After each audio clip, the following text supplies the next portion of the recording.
Friends, मैं सरल सात्विक टीम की तरफ से आप सभी का वेलकम करती हूँ। आज मैं आपके लिए लेकर आई हूँ हम सबकी फेवरेट मठरी की रेसिपी। अगर आप बोर हो गए हैं नॉर्मल सूजी आटे की मठरी बना के या मसाला मठरी खा के, तो इस सर्दियों में, इन विंटर्स में आप बनाना ना भूलें इन मेथी की मठरियों को। जैसे आजकल बच्चों के फेवरेट है चिप्स, कुरकुरे, वैसे ही हम इंडियंस की फेवरेट स्नैक है मठरी, जो कि कॉम्प्लीमेंट करती है चाय टाइम को, इवनिंग स्नैक्स को। आइए देखते हैं इन मेथी की मठरी को कैसे बनाते हैं। अगर आप मेरे चैनल में फर्स्ट टाइम आए हैं तो सब्सक्राइब करें और बेल आइकन दबाना ना भूलें। तो यहाँ मैंने एक लिया है बाउल, इसमें मैं ऐड कर रही हूँ 1 कटोरी मैदा, 1 कटोरी सूजी, 1 कटोरी आटा।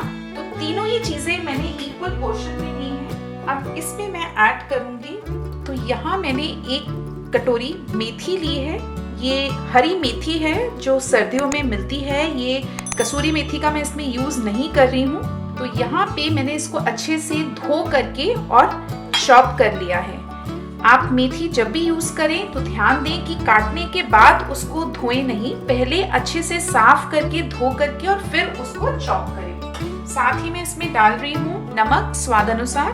मठरियाँ जब पकती हैं, जब सिक जाती हैं, तो उनमें नमक थोड़ा ज्यादा हो जाता है। तो आप कोशिश करें नमक थोड़ा हल्का करके ही डालें, जिससे कि कम नमक में तो कोई दिक्कत नहीं है मठरी में, बट अगर हल्का भी ज्यादा हो गया तो वो अच्छी नहीं लगती है। साथ में मैं यहाँ डाल रही हूँ अजवाइन। इसको मैंने हाथ से क्रश कर लिया है हल्का सा। साथ ही मैं अब इसमें ऐड करूंगी मोयन के लिए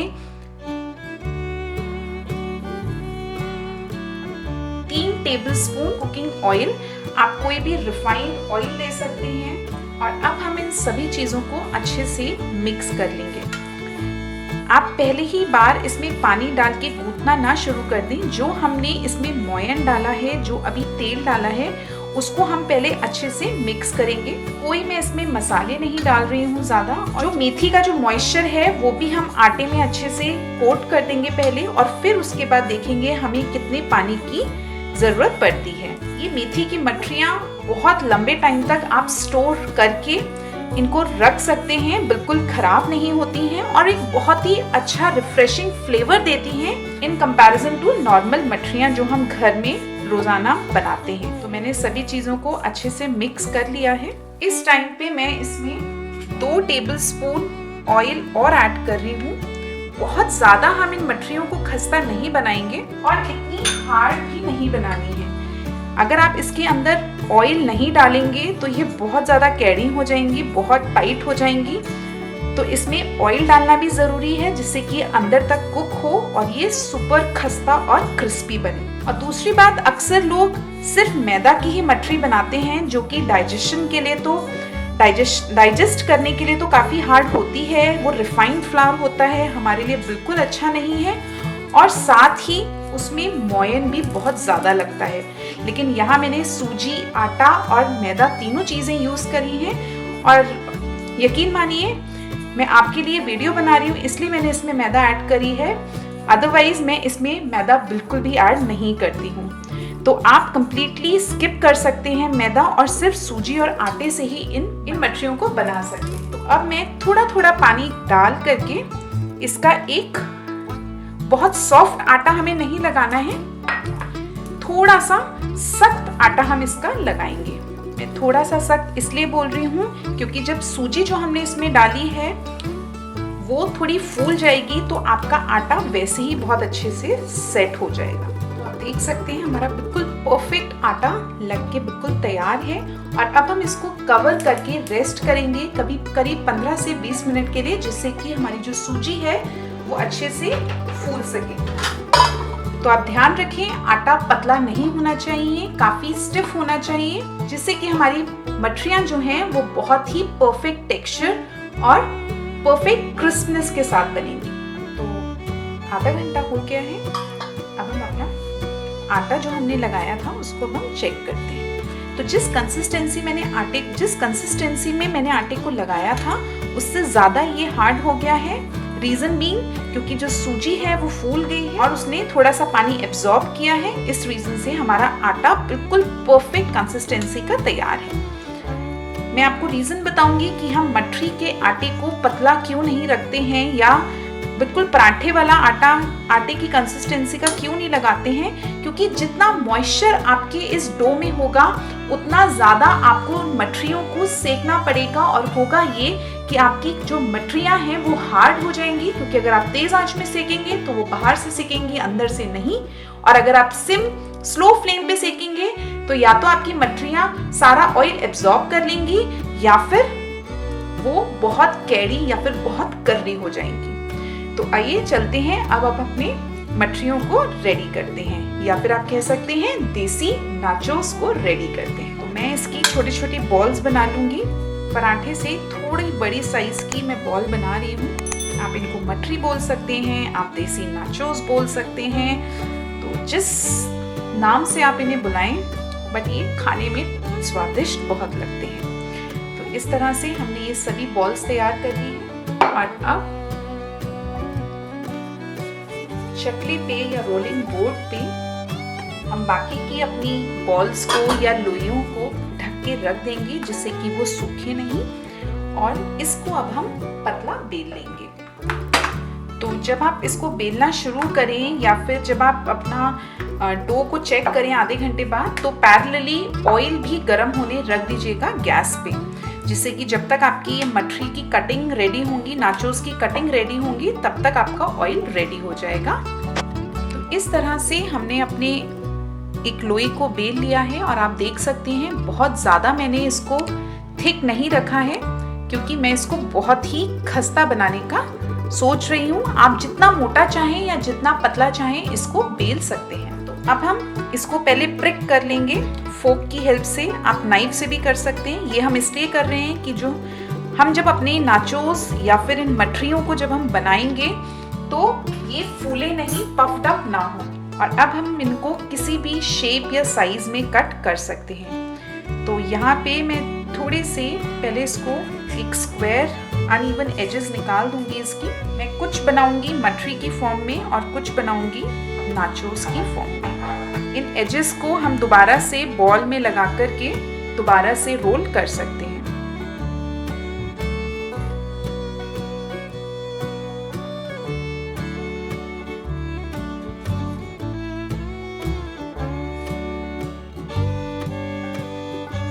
देख सकते हैं बिना सूखा आटा लगाए, बिना कोई रिफाइंड ऑयल लगाए हम ये आसानी से बेल पा रहे हैं और ये अच्छे से उठा भी पा रहे हैं। तो बिल्कुल भी एक्स्ट्रा ऑयल नहीं लगाया है हमने, कोई सूखा आटा नहीं लगाया है। आप कोशिश करें सूखा आटा आप कभी भी ना लगाएं, और अगर आपका जो डो की कंसिस्टेंसी है वो परफेक्ट है तो सूखे आटे की आपको कभी भी ज़रूरत नहीं पड़ेगी। क्योंकि अगर आप सूखा आटा लगाएंगे तो उससे दो चीज़ें होंगी, एक तो आपका ऑयल खराब होगा और जो कलर है मठरी पे या नाचोस पे वो परफेक्ट नहीं आएगा। इसी तरह से हम अपनी सभी बॉल्स को कट कर लेते हैं। तो इसको आप निकाल के हम एक प्लेट में रख लेते हैं। आप इसको सर्कल शेप में काट सकते हैं, ट्रायंगल काट सकते हैं, जैसा आप चाहें। लंबी स्ट्राइप्स भी काट सकते हैं, ट्विस्ट भी कर सकते हैं। जैसा आपको आपके घर में जैसा पसंद हो वैसा आप इसको मॉडिफाई कर सकते हैं। ये एक खास बात है जब हम अपने हाथ से अपनों के लिए खाना बनाते हैं। तो ये बॉल जो हमारी बची थी एजेस वाली, उसको हम किसी भी उसमें मिक्स करके और इसको भी वैसे ही कट कर लेंगे। अब हम बिल्कुल स्लो फ्लेम पे, हमें बस ये ध्यान रखना है कि हमारा ऑयल जो है वो अच्छे से गर्म हो गया है, और उसके बाद हम अपनी मठरियों को इसमें ऐड कर देंगे।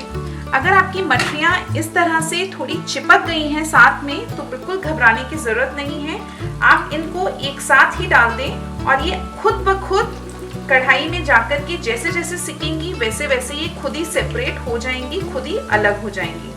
अगर आपने एक बार ये मठरियाँ बना ली घर पे, और अगर आप बाजार से लेकर आते हैं mathri as a tea time snack, तो वो यकीन मानिए आप लाना बिल्कुल भूल जाएंगे और इन हेल्दी क्रिस्प मठरियों को घर पे बार बार बनाएंगे। तो जितनी बड़ी आपकी कढ़ाई है और जितना ऑयल है उस हिसाब से आप इसमें जो मठरियाँ हैं उतनी आप इसमें ऐड कर सकते हैं। फ्रेंड्स, मेरी कोशिश रहती है कि मैं हर छोटी से छोटी बात आप लोगों के साथ शेयर करूं, क्योंकि मैं तो बना रही हूँ, लेकिन अगर आप वैसा नहीं बना पाए तो फिर मेरा ये दिखाना बिल्कुल बेकार जाएगा और वो मैं बिल्कुल नहीं चाहती हूँ। मैं चाहती हूँ जैसा मैं बना पा रही हूँ वैसा ही आप व्यूअर्स भी जरूर बना पाए।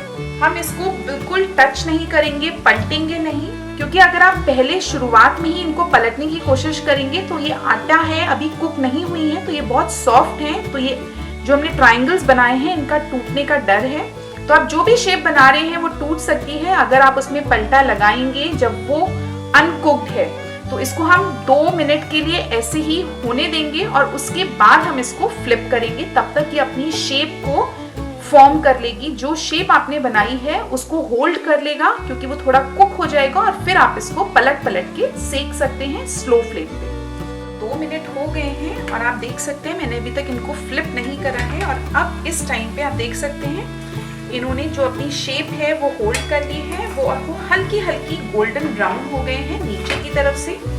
तो अब हम इनको एक बार अच्छे से चला देंगे और इसी तरह हम दूसरी तरफ से भी लाइट गोल्डन ब्राउन होने तक सेकेंगे। तो फ्रेंड्स, डिपेंडिंग अपॉन कि आपकी गैस की फ्लेम कितनी तेज है, आपको लो या फिर मीडियम, अगर बहुत ज़्यादा स्लो है आपकी गैस तो आपको थोड़ा सा उसको मीडियम की तरफ रखना पड़ेगा, और अगर बिल्कुल परफेक्ट लिड है उसकी तो फिर लो फ्लेम पे ही अच्छे से आप देख सकते हैं ये बुलबुले बता रहे हैं कि अभी अंदर से कुक हो रहा है और इसके अंदर अभी मॉइस्चर बचा है। तो जब तक हमारी मटरियों में मॉइस्चर रहेगा तब तक हमें इसको अच्छे से कुक करना है। इसको हम हल्का हल्का बस चलाएंगे। आप देख सकते हैं बबल्स बहुत अच्छे से काफी हद तक कम हो गए हैं, देखिए कंपैरेटिवली। तो अब इस टाइम पे हम अपनी गैस की फ्लेम को मीडियम पे करेंगे और इसको थोड़ा सा, आप देख सकते हैं काफी कलर तो आ गया है, पर इसको हम बस आधा मिनट के लिए मीडियम फ्लेम पे इसको ऐसे चलाएंगे जिससे कि इस पे और अच्छा गोल्डन कलर आ जाए और फिर हम इनको निकाल लेंगे। आपको बस ध्यान ये रखना है कि आपका जो आटा है वो परफेक्ट कंसिस्टेंसी का हो, जैसा मैंने आपको बताया बिल्कुल स्टिफ आटा होना चाहिए। और आप जब मटरियों को सेकें तो स्लो फ्लेम पे सेकें, लेकिन तेल अच्छे से गर्म हो। और तीसरा, बीच बीच में उनको चलाते रहें। अगर आप कढ़ाई में या जिस पैन में आप बना रहे हैं उसमें अगर आप हलचल नहीं करेंगे, उसको चलाएंगे नहीं, तो जो आपकी मटरियां हैं उनकी इवन कुकिंग नहीं हो पाएगी। वो कहीं से बहुत ज़्यादा सिक जाएंगी और कहीं से बिल्कुल भी नहीं सिकेंगी। तो डाल के छोड़ नहीं देना है, उनको कंटिन्यूअसली चलाना है। तो आप देख सकते हैं हमारी मटरियां बहुत ही अच्छी, खस्ता और लाजवाब लग रही है। इनको थोड़ा सा हम ऐसा टिल्ट करके रखेंगे जिससे कि एक्स्ट्रा ऑयल इसमें निकल जाए कढ़ाई में ही वापस। और मैं आपको इनको तोड़ के दिखाती हूँ ये कितनी खस्ता और क्रिस्प बनी है। तो फ्रेंड्स, आज की आपको ये रेसिपी आई होप ज़रूर अच्छी लगी होगी और प्लीज़ इसको ज़रूर ट्राई कीजिएगा और मुझे अपना फीडबैक कमेंट्स करके ज़रूर बताइएगा। जब आप कमेंट करते हैं तो मुझे मोटिवेशन मिलता है जिससे कि मैं आपके साथ शेयर कर सकूं कुछ ऐसी ही tasty yet healthy recipes, yet easy recipes. बहुत आसान है इन सभी चीज़ों को बनाना जो मैं आपके साथ लेकर आती हूँ। तो फ्रेंड्स, मिलते हैं ऐसी healthy, tasty yet easy recipes के साथ। तब तक के लिए bye bye and take care.